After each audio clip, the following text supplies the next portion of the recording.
ఒకరోజు సడన్గా phone call వచ్చింది.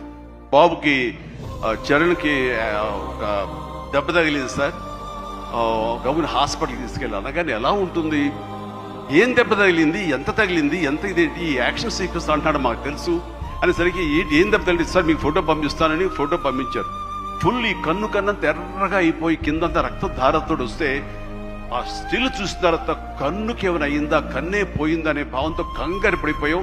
వాళ్ళ అమ్మకు చూపించాలా చూపించకూడదా అని చెప్పేసి ఏంటంటే ఇది బాబు హాస్పిటల్ చిన్న ట్రీట్మెంట్ అంట, ఏదో చిన్న ఇదట అని అన్నానే. కానీ ఆ డాక్టర్ మన సుధాకర్ ప్రసాద్ గారు, ఆయన కాస్మెటిక్ సర్జన్, ఆయన చూసి ఆయనతో మాట్లాడిన తర్వాత చాలా అదృష్టం అండి, కన్ను గుడ్డు పోవాల్సింది పోకుండా ఐబ్రోకి కింద నుండి బోన్ దగ్గర అవతల ఒక డ్రెస్లర్ ఒక గుండు వచ్చి హిట్ చేసింది, అది కట్ అయింది కిందంతా, అంతే తప్ప ఇంకేం కాలేదు. అవి ఎలాంటి ఇబ్బంది లేకుండా నేను స్టిచెస్ చేస్తున్నాను అని చెప్పేసి అంటున్నాడు. ఒక 7-8 పడ్డాయి ఫీచర్స్.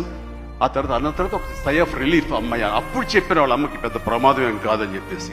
సో అలాంటివి ఉన్నప్పుడు, అంత కష్టం తీసుకుంటున్నప్పుడు నేను బాధపడే కంటే కూడా సంతోషపడ్డాను. ఎస్ అని.